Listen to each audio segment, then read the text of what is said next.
কোত্থেকে ফিতনা সৃষ্টি তৈরি হলো? তাহলে ইতিহাস খুঁজলে যেটা পাওয়া যায়, প্রথম বিশ্বযুদ্ধ যখন হয়, যে বিশ্বযুদ্ধের নেতৃত্বে ছিল ব্রিটিশরা যখন বিশ্বব্যাপী নেতৃত্ব দিচ্ছিল, বিশ্বযুদ্ধ হচ্ছিল, সেই সময় প্রাকৃতিক ফসফরাস বোমা তৈরির জন্য যে কাঁচামাল দরকার, প্রাকৃতিক কাঁচামাল গবেষণা করে তৈরি করেছিল একজন ইহুদি বিজ্ঞানী, ডক্টর বেইজমান। তার ব্যাপক গবেষণা লব্ধ ফলাফল এসেছিল প্রাকৃতিক ফসফরাস, বোমা তৈরির কাঁচামাল। একজন ইহুদি ডক্টর, গবেষক এটা আবিষ্কার করেছিলেন। যখন তিনি এটা আবিষ্কার করলেন, একটা ভালো ফলাফল বয়ে নিয়ে আসলো প্রথম বিশ্বযুদ্ধে। যুদ্ধের একটা মোড় ঘুরিয়ে দিল। তখন তৎকালীন ব্রিটেনের প্রধানমন্ত্রী, যুদ্ধে নেতৃত্ব দানকারী ডক্টর হেইসকে প্রস্তাব দিল যে তুমি এত বড় একটা অর্জন আমাদেরকে এনে দিলে, এর জন্য তোমাকে আমরা কি পুরস্কার দিতে পারি, কিভাবে তোমাকে পুরস্কৃত করতে পারি, কি পুরস্কার তুমি চাও আমাদের কাছ থেকে? তো ইহুদি বিজ্ঞানী ওই ডক্টর বলেছিলেন যে আমি কোনো অর্থ চাই না, কোনো অর্থ দিয়ে আমাকে পুরস্কৃত করবেন আমি এটা চাই না। তাহলে তুমি কি চাও? তো চাইলেন যে আমাদের স্বজাতির জন্য, আমাদের ভাইদের জন্য আমরা নিরাপদ একটা ভূমি চাই, আবাসস্থল চাই, আর সেইটা চাই আমরা ফিলিস্তিনে। ডক্টর হেইস ব্রিটেনের প্রধানমন্ত্রীকে সেই পুরস্কার হিসাবে এটা চেয়েছিল যে আমরা নিরাপদ আবাসস্থল হিসাবে ফিলিস্তিনকে চাই আমাদের স্বজাতির জন্য। তার একটু পিছনে যদি ফিরে যাই, যে এটা চাওয়ার পিছনে কারণ কি? সবারই তো উপস্থিতি, এটার আগ পর্যন্ত ইহুদিদের কোনো নির্দিষ্ট দেশ ছিল না, ইহুদিদের নির্দিষ্ট কোনো আবাসস্থল গোটা পৃথিবীতে ছিল না। যদি গোটা বিশ্বে আমরা 147টি বা 152টি রাষ্ট্র ধরি, যে 152টি রাষ্ট্র গোটা পৃথিবীতে আছে, তো 152টি রাষ্ট্রের মধ্যে একটি রাষ্ট্রীয় ইহুদিদের নিজস্ব ছিল না, এই ইসরায়েল প্রতিষ্ঠার আগ পর্যন্ত। অর্থাৎ 1947 কিংবা 48 সালের আগ পর্যন্ত গোটা পৃথিবীতে ইহুদিদের নির্দিষ্ট কোনো দেশ ছিল না। যদি একটু আরো ইতিহাস আর একটু পিছনে যাই, তাহলে দেখা যায় আরবের বিভিন্ন অঞ্চলে ছড়িয়ে ছিটিয়ে ইহুদিরা বসবাস করত। আরবের বিভিন্ন অঞ্চলে তাদের বসবাস ছিল ইহুদিদের। এই পৃথিবীতে সবচেয়ে ক্রিমিনাল জাতি, সবচেয়ে ধুরন্ধর জাতি, সবচেয়ে ফিতনাবাজ জাতি, সবচেয়ে বিশৃঙ্খলাপূর্ণ জাতি হচ্ছে ইহুদি। যেটা কোরআন মাজিদেও বলে, যেটা হাদিসেও বলে, যেটা হাদিসে স্পষ্ট, কোরআন মাজিদে স্পষ্ট। কিভাবে? সহিহ বুখারীতে একটি হাদিস রয়েছে, রাসূলুল্লাহ সাল্লাল্লাহু আলাইহি ওয়াসাল্লাম এর নিকটে একজন ইহুদি নেতা এসেছিলেন, সম্ভবত আব্দুল্লাহ বিন সালাম বা এই জাতীয় নামটা আমি ভুলে গেলাম। তো ইহুদি নেতা এসেছিলেন রাসূলুল্লাহ সাল্লাল্লাহু আলাইহি ওয়াসাল্লামের কাছে, দিয়ে কয়েকটি প্রশ্ন করেছিলেন আল্লাহ রাসূল সাল্লাল্লাহু আলাইহি ওয়াসাল্লামকে, যে আমি আপনাকে 3টি প্রশ্নের কথা বলেছিলেন, যে আমি 3টি প্রশ্ন আপনার কাছে রাখতে চাই, যদি প্রশ্নগুলোর আপনি জবাব দিতে পারেন তাহলে বুঝবো আপনি হক নবী, সত্য নবী, এবং আমি ঈমান আনব। তো আল্লাহ রাসূল সাল্লাল্লাহু আলাইহি ওয়াসাল্লাম এর কাছে যখন প্রশ্নগুলো করা হলো, আল্লাহ রাসূল সাল্লাল্লাহু আলাইহি ওয়াসাল্লাম চুপ ছিলেন। মানে প্রশ্নের জবাব হয়তোবা তার কাছে ছিল না, চুপ ছিলেন। জিবরিল এসে আল্লাহ রাসূল সাল্লাল্লাহু আলাইহি ওয়াসাল্লামের কাছে আসলেন, জবাবগুলো দিয়ে গেলেন। আল্লাহ রাসূল সাল্লাল্লাহু আলাইহি ওয়াসাল্লাম 3টি প্রশ্নে তার জবাব দিয়েছিলেন। জবাব যখন দিলেন তখন ওই ইহুদি নেতা বলছেন যে আপনি হক নবী, সত্য নবী। আপনি যে জবাব দিয়েছেন এই জবাব আমাদের আসমানি কিতাবেও রয়েছে। তাহলে আমাদের আসমানি কিতাব আমরা যার অনুসরণ করি মূসা আলাইহি ওয়াসাল্লামের, তো আমাদের ওই আসমানি কিতাবে যা ছিল তাওরাতে তা আপনিও বললেন। তাহলে মূসা আলাইহি ওয়াসাল্লামকে যিনি পাঠিয়েছিলেন, যেই সোর্স থেকে মূসা আলাইহিস সালামের সবকিছু, আপনার একই ধারা তা বোঝা যায়, কারণ দুইজনের নীতি আদর্শ একই। তো সেই দিন আল্লাহ রাসূল সাল্লাল্লাহু আলাইহি ওয়াসাল্লামের হাতে হাত রেখে তিনি ইসলাম গ্রহণ করেছিলেন, যে হাদিস সহিহ বুখারীতে রয়েছে। ইসলাম গ্রহণ করার পরে তিনি বলছেন, উনি ইহুদিদের নেতা ছিলেন, যে আল্লাহ রাসূল সাল্লাল্লাহু আলাইহি ওয়াসাল্লাম সবচেয়ে বদমাইশ জাতি হচ্ছে ইহুদি। ইহুদিরা কত বদ আপনি চিন্তাও করতে পারবেন না। ওই ইহুদি নেতা আল্লাহ রাসূল সাল্লাল্লাহু আলাইহি ওয়াসাল্লামকে বলছেন, আপনাকে একটা প্রমাণ দেখাই, আপনাকে একটা প্রমাণ দেখায় যে এরা কতটা বদ। কয়েকজন ইহুদি দায়িত্বশীল ধরনের মানুষকে ডাক দেন, আমি পর্দার আড়ালে থাকব, আমাকে যেন ওরা দেখতে না পায় যে আমি এখানে আছি। আপনি তাদেরকে আমার সম্পর্কে জিজ্ঞাসা করবেন, আমি কেমন মানুষ, আমি তাদের কেমন নেতা, আপনি জিজ্ঞাসা করবেন, তাহলে আপনি বুঝতে পারবেন। ঠিক আছে, উনি একটা সাইডে আড়ালে চলে গেলেন। কয়েকজন ব্যক্তিকে ইহুদিদের ডাকা হলো, যারা দায়িত্বশীল গোছের। জিজ্ঞাসা করলেন, আচ্ছা আল্লাহ রাসূল সাল্লাল্লাহু আলাইহি ওয়াসাল্লাম জিজ্ঞাসা করলেন যে তোমাদের অমুক নেতা, অমুক ব্যক্তি কেমন, কি ধরনের মানুষ তিনি? তো জবাবে বললেন যে উনি খুব ভালো মানুষ, তার মতো নেতৃত্ব পাওয়া খুব কঠিন। মানে তার প্রশংসা করতে যা প্রয়োজন প্রশংসা করলেন। ওই কয়েকজন ইহুদির প্রশংসা যখন শেষ হলো, তখন উনি পর্দার আড়াল থেকে বের হয়ে আসলেন বলতে বলতে, আশহাদু আন লা ইলাহা ইল্লাল্লাহু ওয়াহদাহু লা শারীকা লাহু ওয়া আশহাদু আন্না মুহাম্মাদান আবদুহু ওয়া রাসূলুহু। বলতে বলতে তিনি আড়াল থেকে ভিতরে চলে আসলেন সবার সামনে। আল্লাহ রাসূল সাল্লাল্লাহু আলাইহি ওয়াসাল্লাম বলছেন, ইনি তো তোমাদের সেই নেতা নাকি? বলছে হ্যাঁ। তিনি তো ভালো মানুষ? বলছে না, এর চেয়ে খারাপ মানুষ আর আমাদের গোত্রের মধ্যে নাই, এর চেয়ে খারাপ মানুষ আমাদের গোত্রে নেই, এর চেয়ে বিশ্বাসঘাতক মানুষ আর হয় না। একদম মুখের উপরে তার দুর্নাম করতে যা প্রয়োজন তাই করে গেলেন, রাগ করে বেরিয়ে চলে গেলেন। উনি বললেন, রাসূলুল্লাহ সাল্লাল্লাহু আলাইহি ওয়াসাল্লামকে দেখলেন এরা কোন জাতি? আপনার মুখের উপরে কিভাবে পল্টি মারলো, চেঞ্জ হয়ে চলে গেল, আপনি খেয়াল করেন, আপনি দেখেন এরা কোন জাতি। সহিহ বুখারীর হাদিস এটি। তাহলে চিন্তা করেন, এরা বদ জাতি ইহুদিরা, এটা আজকের নয়, এ আলোচনা ১৫০০ বছর আগের, নবী মুহাম্মদ সাল্লাল্লাহু আলাইহি ওয়াসাল্লামের সাথে ঘটে যাওয়া একটা আলোচনা ১৫০০ বছর আগের। আরো যদি ইতিহাস খুঁজেন, সরাসরি মূসা আলাইহিস সালাম, মূসা আলাইহিস সালামের তো অনুসারী তারা ইহুদিরা, মূসা আলাইহিস সালামের সাথে ঘটে যাওয়া যদি দৃশ্যগুলো দেখেন, সেখানেও ঘটনাগুলো পাওয়া যায়। মূসা আলাইহিস সালাম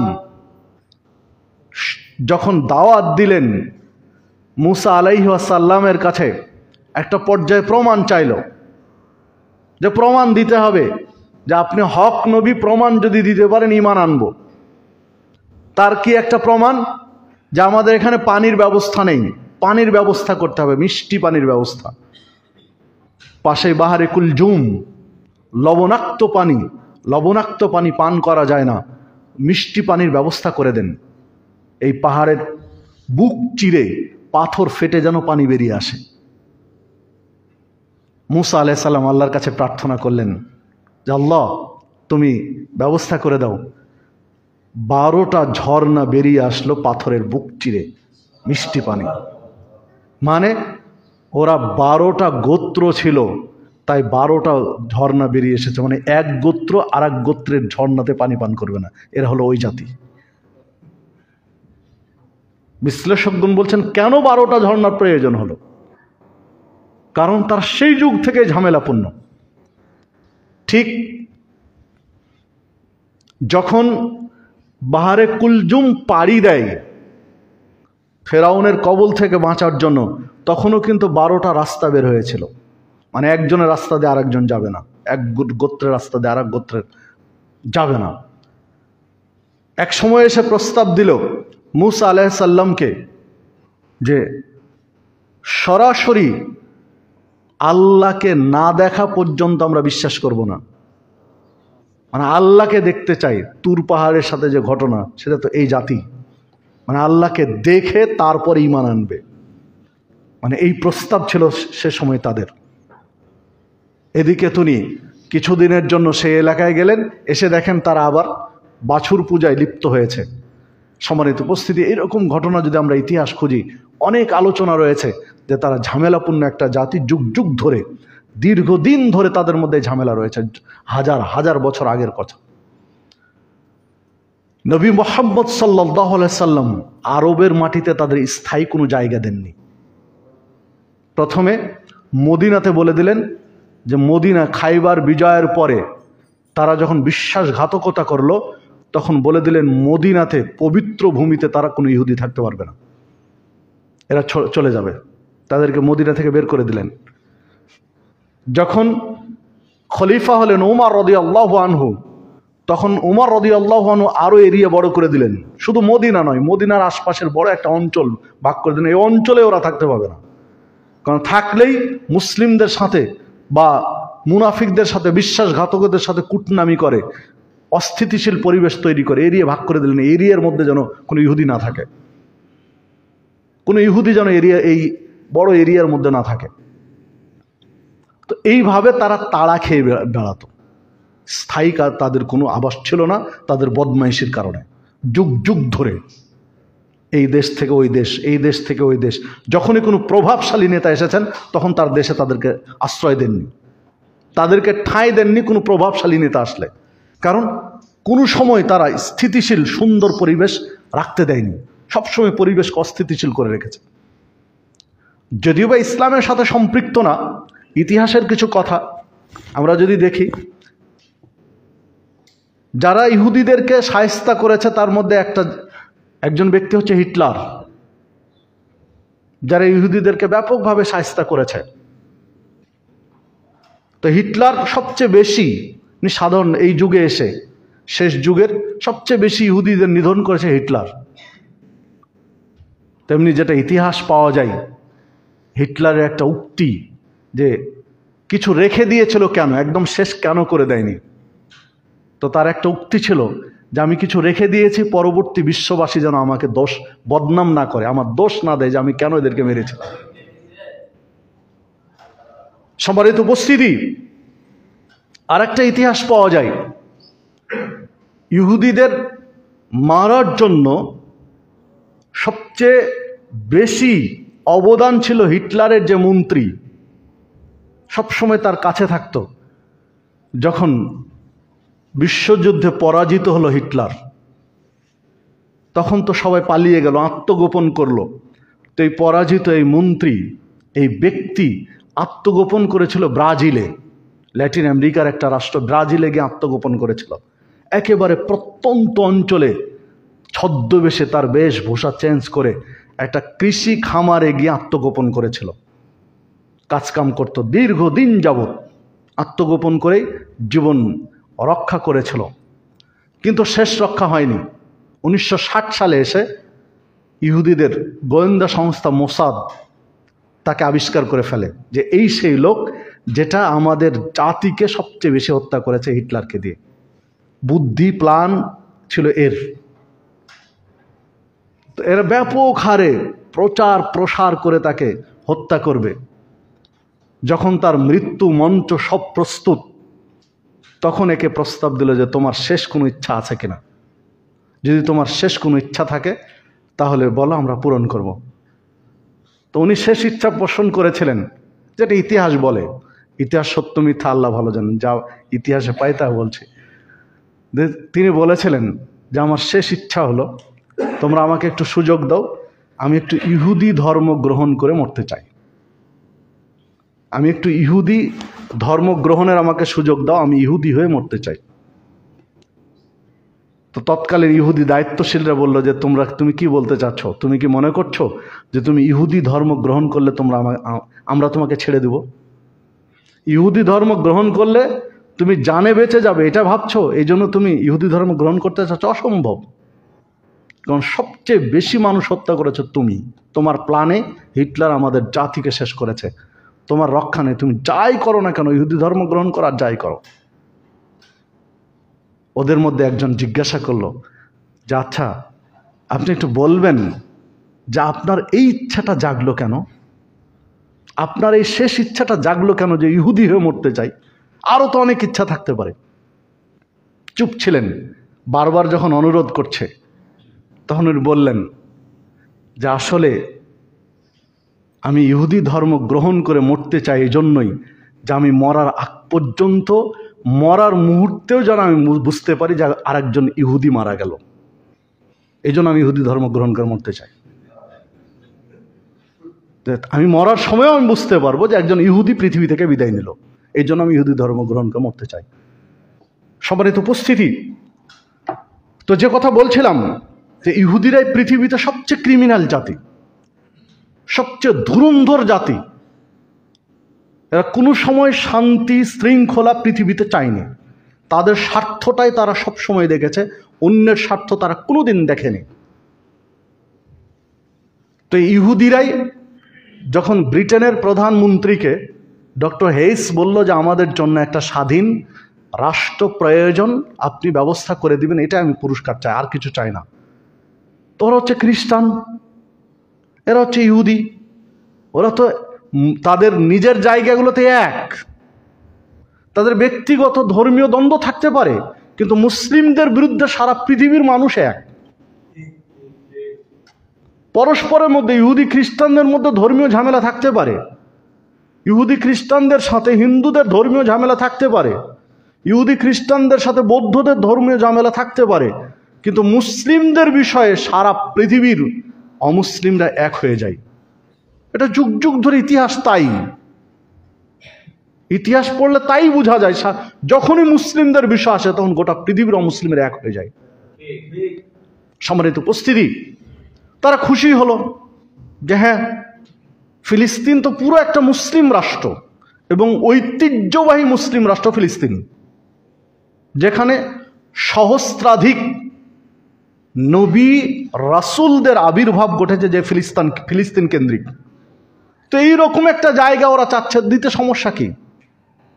যদি খ্রিস্টানদের কোনো রাষ্ট্র চাইতো, খ্রিস্টান অধ্যুষিত এলাকা চাইতো, তাহলে একটা ঝামেলা ছিল, নিজেদের জায়গা, নিজেদের স্বজাতির জায়গা দিতে হবে। তো আমাদের তো চাইনি, চাচ্ছে মুসলিমদের, দিলে সমস্যা কি?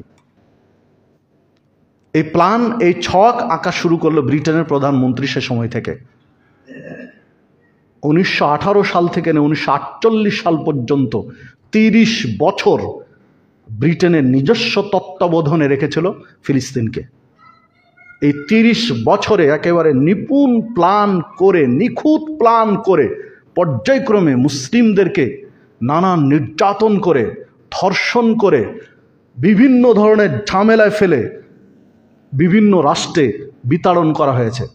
30 বছর ধরে মুসলিমদেরকে পর্যায়ক্রমে কমানো হয়েছে, ইহুদিদেরকে পর্যায়ক্রমে বাড়ানো হয়েছে। 30 বছর ধরে একেবারে নিখুঁত প্ল্যান করে পর্যায়ক্রমে মুসলিম নিধন করে কমানো হয়েছে, আর সারা বিশ্বের ইহুদিদেরকে পর্যায়ক্রমে নিয়ে গিয়ে সেখানে জায়গা দেওয়া হয়েছে। সম্মানিত উপস্থিতি, 1948 সালে এসে মে মাসের 12 কিংবা 15 তারিখ, দুটি মত পাওয়া যায়। 1948 সালের মে মাসে এসে রাত 12টা 1 মিনিটে বেন গুরিয়ান পরবর্তী যে ইসরায়েলের প্রধানমন্ত্রী হয়েছিল, প্রথম স্বাধীনতার ঘোষণা দেয় ইহুদি রাষ্ট্র হিসাবে। ঠিক 1948 সালের মে মাসে রাত 12টা 1 মিনিটে স্বাধীনতার ঘোষণা দিল। 12টা 10 মিনিটের মধ্যে, 10 মিনিটের ভিতরেই সর্বপ্রথম আমেরিকা যুক্তরাষ্ট্র একে স্বাধীনতার স্বীকৃতি দেয়, তারপরে সোভিয়েত ইউনিয়ন স্বাধীনতার স্বীকৃতি দেয়, তারপরে ব্রিটেন স্বাধীনতার স্বীকৃতি দেয়।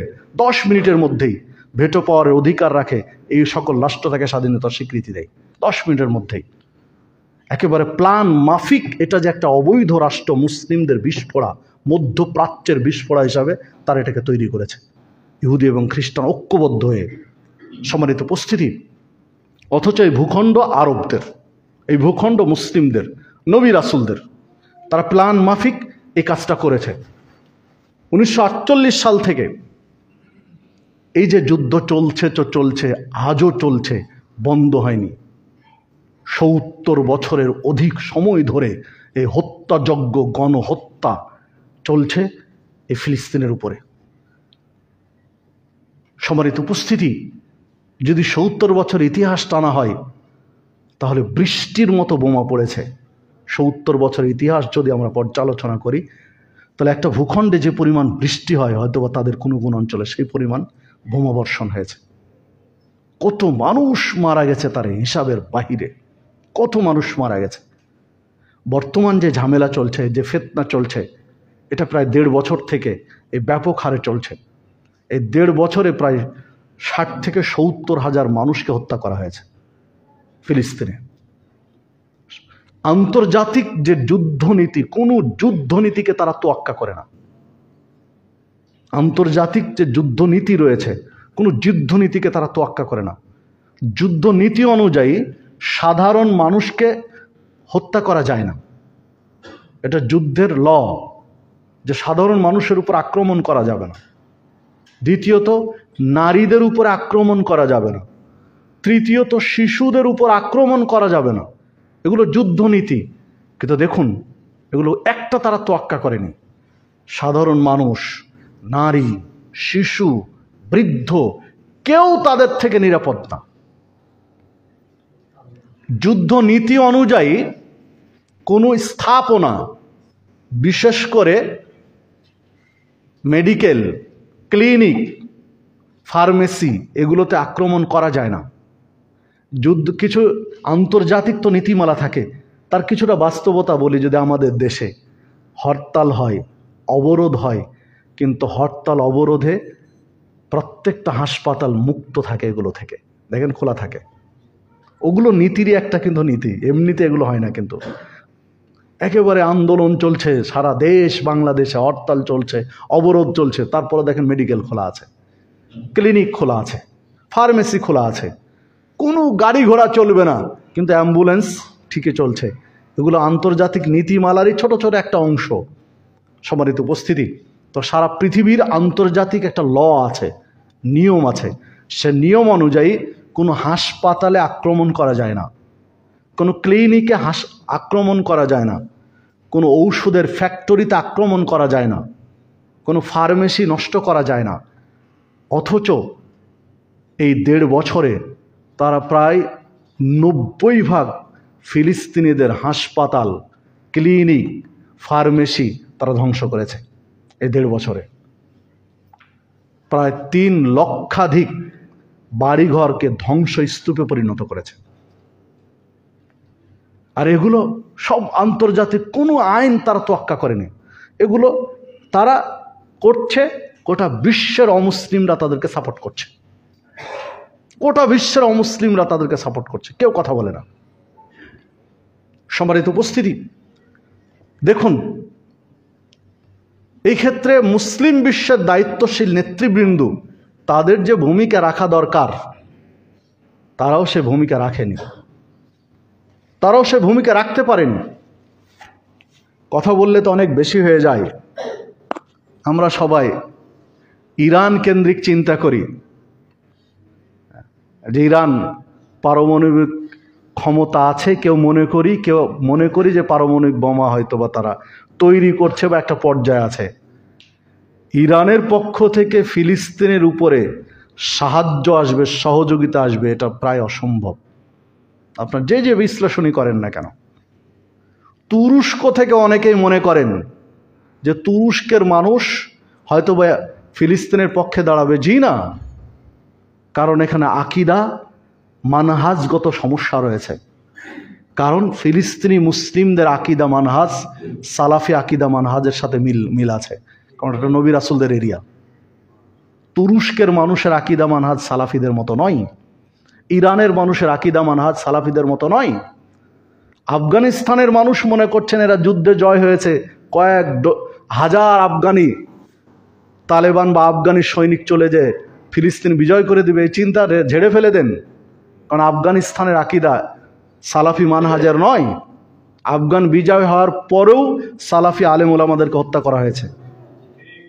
সম্মানিত উপস্থিতি, তো যে কথা বলছিলাম যে এইসব রাষ্ট্রগুলো সহযোগিতা করে না, কারণ আকীদা মানহাজ তাদের অমুসলিমদের সাথে অনেক কিছুর মিল আছে।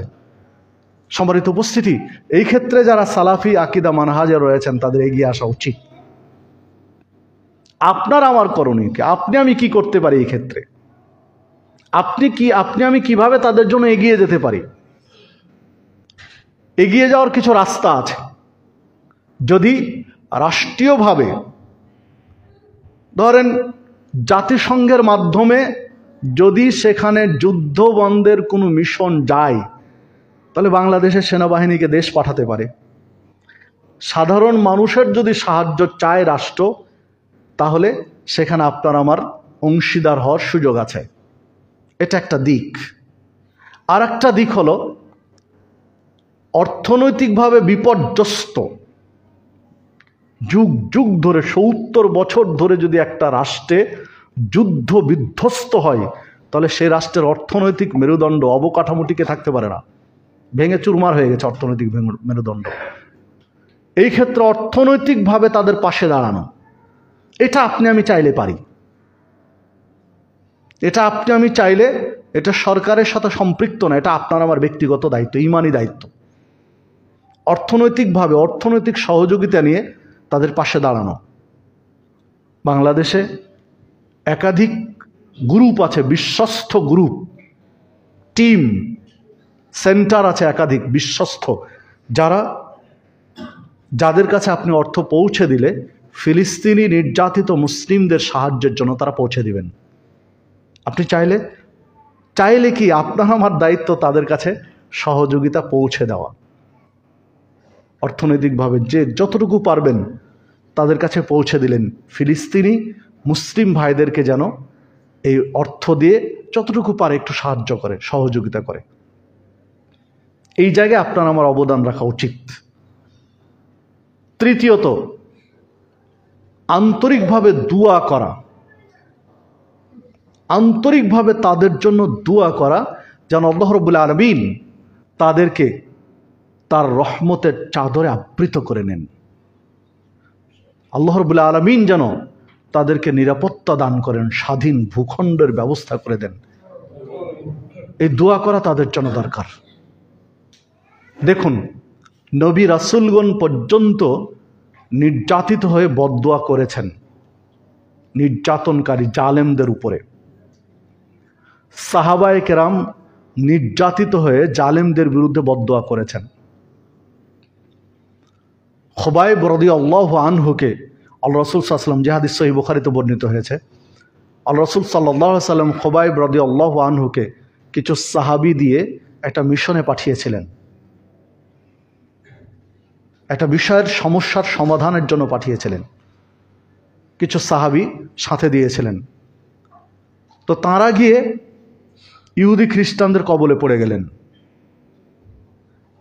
ইহুদি খ্রিস্টানদের কবলে পড়ে গিয়ে পাহাড়ের চূড়ায় উঠে গেলেন আত্মরক্ষার জন্য। কারণ মুসলিমরা সংখ্যায় একেবারে কম, এই 12-15 জন এইরকম কিছু সংখ্যা হবে।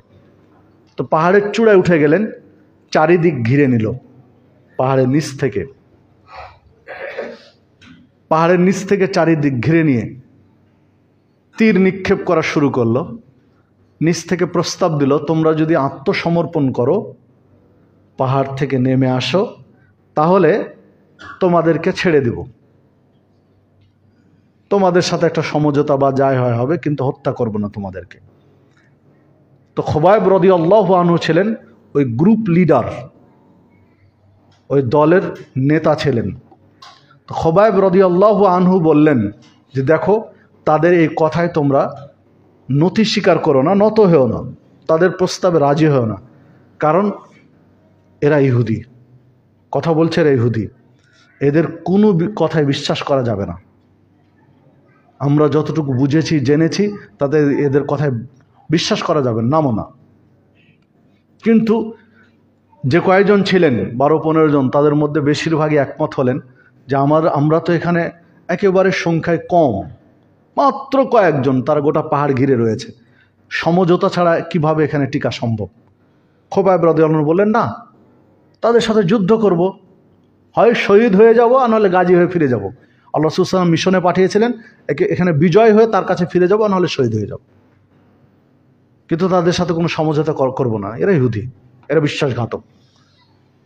তো ওনার কথা উপেক্ষা করে নেমে গেলেন, মাত্র 2-3 জন থেকে গেলেন। খোবাইব রাদিয়াল্লাহু আনহু পাহাড় থেকে নামেননি, বাকিরা নেমে গেলেন। নেমে গেলে প্রথম যে কাজ করলো, তাদেরকে হত্যা করলো। এরা হলো এই জাতি, বিশ্বাসঘাতক জাতি। খোবাইব রাদিয়াল্লাহু আনহু আরো তীর নিক্ষেপ করে বাকিগুলো হত্যা করা হয়েছিল। যে 2-1 জন ছিল, খোবাইব রাদিয়াল্লাহু আনহুকে ধরে ফেলেছিলেন, তাকেও শেষে হত্যা করা হয়েছিল। লম্বা হাদিস সহিহ বুখারীতে। তো খোবাইব রাদিয়াল্লাহু আনহু তিনি সেদিন কষ্ট পেয়ে দোয়া করেছিলেন, আল্লাহুম্মা হসিহিম আদাদা, আল্লাহ তুমি এদেরকে গুনে গুনে রাখো। আল্লাহ রাসূল সাল্লাল্লাহু আলাইহি ওয়াসাল্লাম আমাদেরকে পাঠালেন, কিভাবে বিশ্বাসঘাতকতা করে আমাদেরকে হত্যা করলো। আল্লাহুম্মা হসিহিম আদাদা, আল্লাহ তুমি এদেরকে গুনে গুনে রাখো। অকতুলহুম বাদাদা, তাদেরকে এক এক করে তুমি মেরে ফেলে দিও। ওয়ালা তুবকি মিনহুম আহাদা, আল্লাহ তুমি এদের একজনকেও তুমি ছাড় দিও না, প্রত্যেককেই এর দৃষ্টান্তমূলক শাস্তির ব্যবস্থা করে দিও। সেই দিন খোবাইব রাদিয়াল্লাহু আনহু দোয়া করেছিলেন। পরবর্তীতে তাকে হত্যা করা হয়েছিল, তারাই হত্যা করেছিল। ওই হাদিসে আরেকটা ইঙ্গিত রয়েছে, যখন খোবাইব রাদিয়াল্লাহু আনহুকে হত্যা করা হয়, সেই দিন খোবাইব রাদিয়াল্লাহু আনহু আল্লাহর কাছে প্রার্থনা করেছিলেন যে, আল্লাহ তোমার নবী মুহাম্মদ সাল্লাল্লাহু আলাইহি সাল্লাম আমাদের একটা দায়িত্ব দিয়ে পাঠিয়েছেন। আমরা একটা মিশনে এসেছিলাম, একটা কাফেলা নিয়ে এসেছিলাম। তো কাফেলার সবাই আজকে শেষ ব্যক্তি, আমাকে হত্যা করা হলো। আল্লাহ রাসূল সাল্লাল্লাহু আলাইহি ওয়াসাল্লাম তিনি জানেন না যে আমরা কি পরিস্থিতির শিকার হলাম। আমাদের সাথে যা ঘটলো তুমি তোমার হাবিব মুহাম্মদ সাল্লাল্লাহু আলাইহি ওয়াসাল্লামের কাছে তথ্য পৌঁছে দিও, তিনি যেন জানতে পারেন যে আমাদের সাথে কি ঘটেছে। আল্লাহ রাসূল সাল্লাল্লাহু আলাইহি ওয়াসাল্লাম সালাত আদায় করে মসজিদে নববীতে এই ঘটনার বর্ণনা দিচ্ছিলেন সাহাবীদের সামনে, যেদিন তাকে হত্যা করা হয়। যে বাড়িতে খোবাইব রাদিয়াল্লাহু আনহুকে বন্দী করে রাখা ছিল, সে বাড়িরও একটা ঘটনা আছে, জিনজিরে বাঁধা আছে খোবাইব রাদিয়াল্লাহু আনহুকে, তাকে ঘটা করে হত্যা করা হবে। তো খোবাইব রাদিয়াল্লাহু আনহু বাড়ির ওই মহিলাকে বললেন যে একটা ব্লেড এর ব্যবস্থা করে দিতে পারবে। মানে তার ইচ্ছা হলো খোবাইব রাদিয়াল্লাহু আনহুর, যেহেতু আমাকে মেরে ফেলে দেওয়া হবে, শহীদ করে দেওয়া হবে, তো আমি আল্লাহর কাছে পরিষ্কার পরিচ্ছন্ন হয়ে যেতে চাই। মানে তার অবাঞ্ছিত লোম বা নখ এগুলো কেটে পরিষ্কার হয়ে আমি আল্লাহর কাছে সাক্ষাৎ করতে চাই। এজন্য একটা বা ব্লেড চাইলেন ওই মহিলার কাছে। তো বাড়ির ওই মহিলা জিজ্ঞাসা করলেন কি করবে, তো এই করব। তো ঠিক আছে, একটা ব্যবস্থা করে দিল। খোবাইব রাদিয়াল্লাহু আনহু নিয়ে তার এই নখ বা এগুলো কাটবেন, ঠিক ওই মহিলার একটা বাচ্চা হামাগুড়ি দিতে দিতে খোবাইব রাদিয়াল্লাহু আনহুর কাছে চলে গেছেন, কোলের উপরে উরুর উপরে বসেছেন।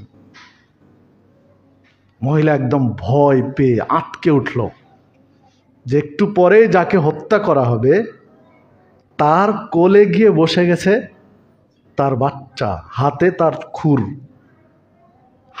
তার খুর আছে। এখন এই বাচ্চাকে জিম্মি করে কিছু করে কিনা ভয় পেয়ে গেলেন। খোবাইব রাদিয়াল্লাহু আনহু বুঝতে পেরেছেন যে মহিলা ভয় পেয়ে গেছে বাচ্চাকে নিয়ে। তো খোবাইব রাদিয়াল্লাহু আনহু বলছেন যে কি তুমি ভয় পাচ্ছ যে আমি তোমার এই ছোট শিশুটাকে হত্যা করব বা জিম্মি করে কিছু করব বা ক্ষতি করে দেবো, তুমি এই ভয় পাচ্ছ? না, তোমার ভয় পাওয়ার কারণ নেই, আমি একজন মুসলিম। আমি একজন মুসলিম, আমাদের নবী মুহাম্মদ সাল্লাল্লাহু আলাইহি ওয়াসাল্লাম শিখিয়েছেন আমাদেরকে যে কোনো শিশুকে যুদ্ধের মাঠেও মারা যাবে না। যুদ্ধেও যদি শিশু পড়ে যায় ওই শিশুকে সেভ করতে হবে, তিনি আমাদেরকে শিখিয়েছেন। তো যুদ্ধের মাঠে শিশু হত্যা করতে যে নবী আমাকে নিষেধ করেছেন, এটা তোমার বাচ্চা চলে এসেছে আমি তাকে মেরে দেবো, তুমি এই ভয় করছো, দরকার নেই, ভয় পাওয়ার কিছু নেই, আমি একজন মুসলিম। তো ইনি খোবাইব রাদিয়াল্লাহু আনহুর অবস্থা দেখে, খোবাইব রাদিয়াল্লাহু আনহুকে যখন হত্যা করা হলো তিনি দৃঢ় চিত্তে শহীদ হয়ে গেলেন, তিনি ইসলাম গ্রহণ করেছিলেন। ইসলাম গ্রহণ করার পরে নবী মুহাম্মদ সাল্লাল্লাহু আলাইহি ওয়াসাল্লামের সাথে সাক্ষাৎ করে সাহাবীদের সামনে এই ঘটনার বিবরণ দিয়েছিলেন। তো যখন ঘটনার বিবরণ দিলেন আর আল্লাহ রাসূল সাল্লাল্লাহু আলাইহি ওয়াসাল্লাম সাহাবীদেরকে নিয়ে মসজিদে নববীতে ঘটনার বিবরণ দিয়েছিলেন, দুই ঘটনার বিবরণ মিলে গেল, অথচ মাঝখানে কোনো সাক্ষাৎ হয়নি, কেউ জানে না। তো এই মুহাদ্দিসগণ বলছেন যে ওই যে খোবাইব রাদিয়াল্লাহু আনহু আল্লাহর কাছে দোয়া করেছেন, আল্লাহ এই দৃশ্য, আমাদের এই অবস্থা তোমার নবীর কাছে পৌঁছে দিও। আল্লাহ পৌঁছে দিয়েছিলেন, ঘটনা মিলে যায় হাদিসে, সহিহ বুখারীতে লম্বা আলোচনাটা রয়েছে। সম্মানিত উপস্থিতি, আমরাও সেই দোয়া করি আল্লাহ রাব্বুল আলামিনের কাছে খোবাইব রাদিয়াল্লাহু আনহু শিখানো দোয়া যে আল্লাহুম্মা হসিহিম আদাদা, আল্লাহ তুমি এই ইহুদিদের, এই খ্রিস্টানদের গুনে গুনে রাখো, অকতুলহুম বাদাদা, এদের প্রত্যেককেই তুমি আল্লাহ হত্যা করো, আল্লাহ তুমি এদের কাউকে, আল্লাহ তুবকি মিনহুম আহাদা, আল্লাহ তুমি এদের কাউকে ছাড় দিও না। আমরাও সেই খোবাইব রাদিয়াল্লাহু আনহু শেখানো দোয়া তাদের জন্য করি। পাশাপাশি নবী মুহাম্মদ সাল্লাল্লাহু আলাইহি সাল্লাম আরেকটা গ্রুপকে এক কাজে পাঠিয়েছিল, ওটা লম্বা হাদিস সহিহ বুখারীর। তো মুসলিমদের রাখালকে হত্যা করেছিল, লম্বা একটা ঘটনা। তো আল্লাহ রাসূল সাল্লাল্লাহু আলাইহি ওয়াসাল্লাম তাদের বিরুদ্ধে 1 মাস যাবত কুনুতে নাজেলা পড়েছিলেন। ফজরের সালাতের পরে, ফজরের সালাতে, ফরজ সালাতের শেষ রাকাতে, দ্বিতীয় রাকাতে রুকু থেকে উঠে কুনুত পড়তেন ফরজ সালাতে। 1 মাস ব্যাপী বদদুয়া করেছিলেন। তাতে বোঝা যায় কোনো মুসলিম রাষ্ট্র, মুসলিম গোষ্ঠী যদি কোনো বিপদে পড়ে তাদের সাহায্য সহযোগিতার জন্য প্রার্থনা করা, দোয়া করা, যারা জুলুম করছে তাদের ধ্বংস কামনা করা, এটা শরীয়ত সমর্থিত। এখন আপনার আমার জন্য করণীয় হচ্ছে তাদের জন্য আন্তরিকভাবে দোয়া করা, যেন আল্লাহ তাদেরকে সাহায্য করেন, জালেমদেরকে আল্লাহ ধ্বংস করেন, এই প্রার্থনা করা, যেটা আল্লাহ রাসূল সাল্লাল্লাহু আলাইহি ওয়াসাল্লাম সালাতে করেছিলেন। কোনোতে নাজেলা সুযোগ থাকলে যিনি ইমাম সাহেব থাকবেন তাকে দিয়ে যদি সুযোগ হয় তাহলে কোনোতে নাজেলা পড়া, হতে পারে 10 দিন, 15 দিন, 20 দিন, বা মাঝে মাঝেই ফরজ সালাতে পড়েছিলেন, যে কোনো ফরজ সালাতে চলবে এটা। তিনি আল্লাহ রাসূল সাল্লাল্লাহু আলাইহি ওয়াসাল্লাম ফজরের সালাতে পড়েছিলেন, সাহাবায়ে কেরামের আরও কিছু সালাতের কথা রয়েছে। তো যে কোনো ফরজ সালাতে শেষ রাকাতে রুকু থেকে উঠে কুনুতে নাজেলা পড়া। কুনুতে নাজেলার কিছু নির্দিষ্ট দোয়া রয়েছে, তাছাড়াও প্রয়োজন মতো দোয়া করা যাবে। সম্মানিত উপস্থিতি, তাদের জন্য আন্তরিকভাবে দোয়া করা যেন আল্লাহ রাব্বুল আলামিন তাদেরকে নিরাপত্তা দান করেন, আল্লাহ রাব্বুল আলামিন যেন তাদের জন্য সুন্দর জীবন যাপনের একটা পরিবেশ করে দেন, অনুকূল পরিবেশ করে দেন। দেখুন, ইহুদি খ্রিস্টানরা যে বদ জাতি, এই দোয়া আল্লাহ রাব্বুল আলামিন আপনাকে আমাকে শিখিয়ে দিয়েছেন সূরাতুল ফাতিহার মধ্যে। প্রত্যেক রাকাতে সূরাতুল ফাতিহাতে আপনি আমি বলছি গায়রিল মাগদুবি আলাইহিম ওয়ালাদ-দাল্লিন। মাগদুব হচ্ছে ইহুদি আর দাল্লিন হচ্ছে খ্রিস্টান। মাগদুব মানে অভিশপ্ত, গজবপ্রাপ্ত, অভিশপ্ত, আর দাল্লিন হচ্ছে পথভ্রষ্ট। তারা হচ্ছে মাগদুব, অভিশপ্ত, পথভ্রষ্ট, অভিশপ্ত, গজবপ্রাপ্ত। এই জন্যই যে ইহুদিরাই এক আল্লাহ নয়, ওরা 3 আল্লাহতে বিশ্বাসী। আর এক গ্রুপ এরা পথভ্রষ্ট। সম্মানিত উপস্থিতি, তো মুসলিমরা প্রত্যেক সালাতে যখন বলছে গায়রিল মাগদুবি আলাইহিম ওয়ালাদ-দাল্লিন, তখন আপনি মনে করেন যে ইহুদি খ্রিস্টান আপনার পক্ষে থাকবে? কোনোদিনই থাকবে না, কারণ সেই দোয়াই তো করছেন। প্রসঙ্গ তো আসলো, কাউকে তুচ্ছ করা নয়, প্রসঙ্গ আসলো তাই একটু বলে রাখছি। বাংলাদেশে সালাফিদেরকে, আহলুল হাদিসদেরকে কিছু মানুষ ন্যারো দৃষ্টিতে দেখে, খারাপ চোখে দেখে অধিকাংশরাই, এবং সমালোচনা করে। বাংলাদেশে মাযহাবী ভাইয়েরা, বিভিন্ন তরিকার ভাইয়েরা সালাফি বা আহলুল হাদিসদেরকে সমালোচনা করে, উল্টো ট্যাগ লাগায় যে এরা ইহুদি খ্রিস্টানের দালাল। এই ট্যাগ লাগায়, আপনাদেরকে লাগিয়েছে কিনা জানি না, এটা সারা দেশে আছে, যে ইহুদি খ্রিস্টানের দালাল এরা। আশ্চর্য হই, কোরআন হাদিস ইতিহাস পড়তে গিয়ে আশ্চর্য হই যেটা কি করে সম্ভব।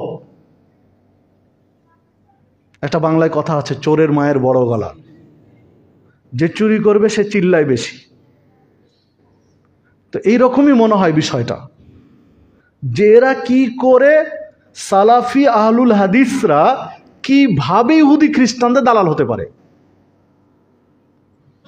দেখেন আমি কয়েকটা দিক আপনার কাছে তুলে ধরি, প্রসঙ্গ আসলো তাই বলে রাখছে, গায়রিল মাগদুবি আলাইহিম ওয়ালাদ-দাল্লিন। আহলুল হাদিস বা সালাফি তাদের আকীদা মানহাজ সরাসরি নবী মুহাম্মদ সাল্লাল্লাহু আলাইহি ওয়াসাল্লাম এবং সাহাবায়ে কেরামের আকীদা মানহাজের সাথে একেবারে হুবহুব মিল, আলহামদুলিল্লাহ।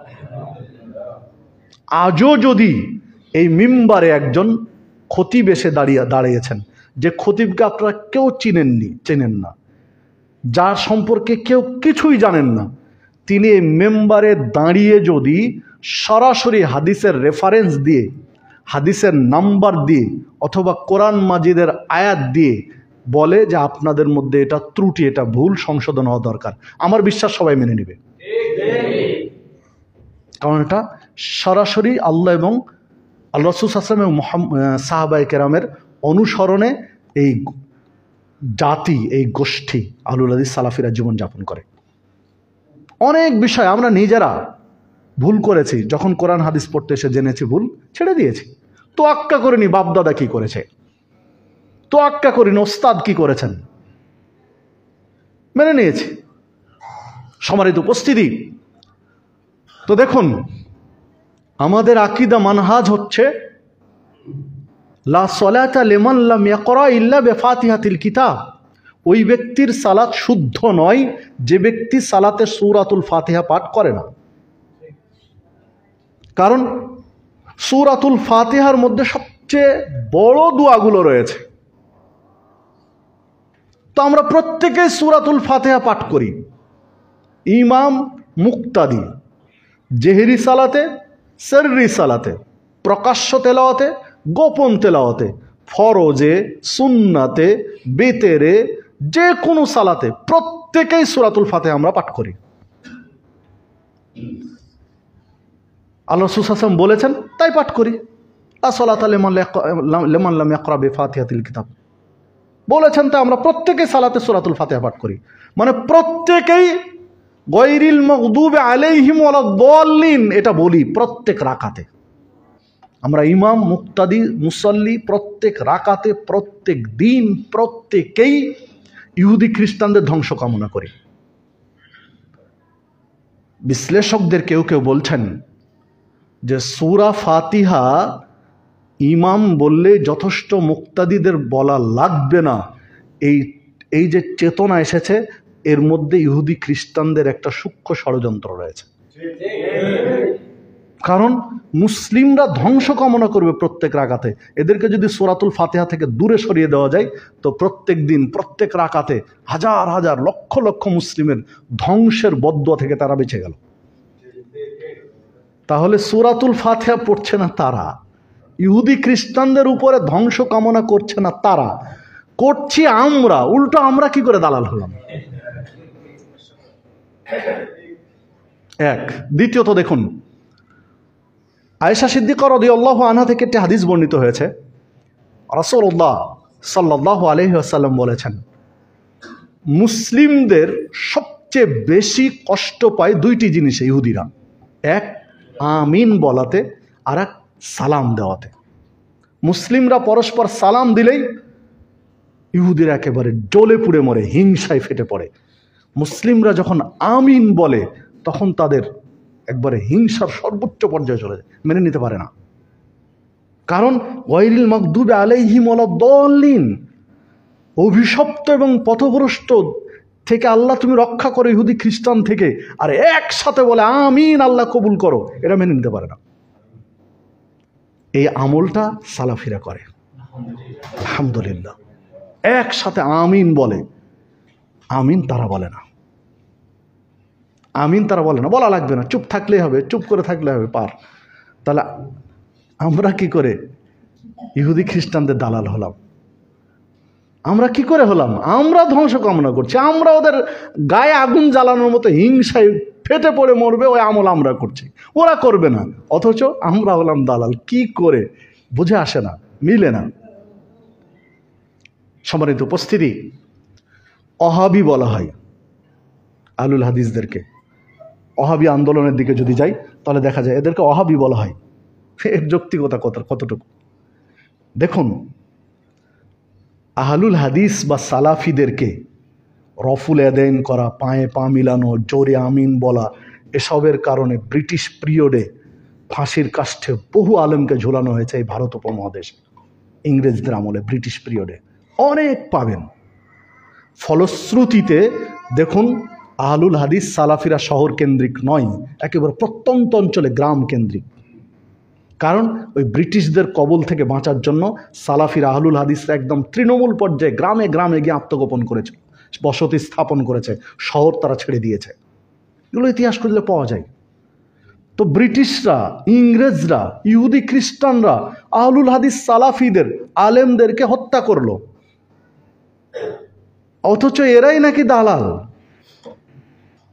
ব্রিটিশ বিরোধী আন্দোলন যারা করেছে ভারত উপমহাদেশ সূচনা করেছিলেন শাহ ইসমাইল শহীদ বা এই গ্রুপ বালাকোটের ময়দান, এনার প্রত্যেকে আহলুল হাদিস সালাফি।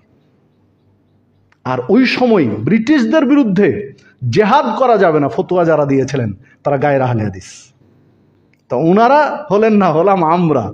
বুঝি না কিভাবে হয় ইতিহাস, ইতিহাসের মারপ্যাচ দেখেন। সম্মানিত উপস্থিতি, যাগ্গে আমি সময় অনেক নিয়ে ফেলেছি, দুঃখিত, সময় পার হয়ে গেছে। তো সেটাই বলতে চাই যে এখন আমাদের করণীয় ফিলিস্তিনি মুসলিম ভাইদের জন্য আন্তরিকভাবে দোয়া করা, অর্থনৈতিকভাবে তাদের সহযোগিতা করা, যদি রাষ্ট্রীয়ভাবে সুযোগ থাকে সেখানে অংশগ্রহণ করার তাহলে অংশগ্রহণ করা। আল্লাহ রাব্বুল আলামিন ফিলিস্তিনি মুসলিম ভাইদেরকে সকল প্রকার নির্যাতন থেকে মুক্ত করুন। আল্লাহ রাব্বুল আলামিন তাদেরকে রহমতের চাদরে আবৃত করে নিন। যারা জালেম করছে ইহুদি খ্রিস্টান, আল্লাহ রাব্বুল আলামিন তাদেরকে এমন শাস্তি দিন পৃথিবীর ইতিহাসে যেন আর কোন ইহুদি খ্রিস্টান মুসলিমদের দিকে আঙ্গুল তুলতে সাহস না পায়। আল্লাহ রাব্বুল আলামিনের কাছে প্রার্থনা জানাই যে আল্লাহ সারা বিশ্বব্যাপী মুসলিমদের উপরে যে নির্যাতন চলছে, আল্লাহ তুমি সেগুলো বন্ধ করে দাও। আল্লাহ, আমরা তোমার রহমতের ভিখারি, তোমার রহমত কামনা করি। শক্তি দিয়ে মুসলিমদের বিজয় কোনোদিন হয়নি, শক্তি দিয়ে কোনোদিন মুসলিমদের বিজয় হয়নি, আল্লাহর সাহায্যে বিজয় হয়েছে। আজও আমরা শক্তি দিয়ে পারবো না, আল্লাহ তোমার সাহায্যই প্রার্থনা, তোমার সাহায্য ভিক্ষা চাই, আল্লাহ তুমি একটু ভিক্ষে দিও, সাহায্য। আল্লাহ রাব্বুল আলামিনের কাছে প্রার্থনা জানা, আল্লাহ তুমি আমাদের এই দেশটিকেও মুসলিমদের সঠিকভাবে ঈমান আমল নিয়ে বেঁচে থাকার ভূখণ্ড হিসাবে কবুল করে নেও। আল্লাহ রাব্বুল আলামিনের কাছে প্রার্থনা জানা, আল্লাহ তুমি আমাদেরকে সিরাতে মুস্তাকিমের পথিক হিসাবে কবুল করে নেও। জান্নাতুল ফেরদাউসের ব্যক্তিদের তালিকায় আমাদেরকে, ফিলিস্তিনি মুসলিম ভাইদেরকে সকলকে কবুল করে নিও। যারা মৃত্যুবরণ করেছে পর্যন্ত আল্লাহ তুমি তাদেরকে শহীদি মর্যাদা দান করো। যারা অসুস্থ রয়েছে আল্লাহ তুমি তাদেরকে সুস্থতা দান করো। আমিন। আকুলু কাওলি হাযা ওয়াস্তাগফিরুল্লাহ লাকুম।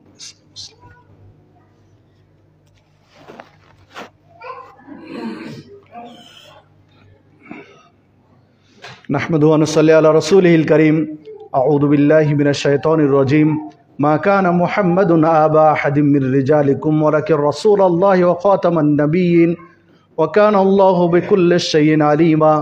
ইন্নাল্লাহা ওয়া মালাইকাতাহু ইউসাল্লুনা আলান নবী ইয়া আইয়ুহাল্লাযীনা আমানু সাল্লু আলাইহি ওয়া সাল্লিমু তাসলিমা। اللهم صل على محمد وعلى آل محمد كما صليت على إبراهيم وعلى آل إبراهيم إنك حميد مجيد اللهم بارك على محمد وعلى آل محمد كما باركت على إبراهيم وعلى آل إبراهيم إنك حميد مجيد اللهم انصر الإسلام والمسلمين واخذل الكفرة اليهود والنصارى المشركين اللهم اعز الإسلام والمسلمين واخذل الكفرة اليهود والنصارى المشركين عباد رحمكم الله إن الله يأمركم بالعدل والإحسان وإيتاء ذي القربى وينهى عن الفحشاء والمنكر والبغي يعظكم لعلكم تذكرون ولا ذكر الله تعالى أعظم وأتم وأهم وأكبر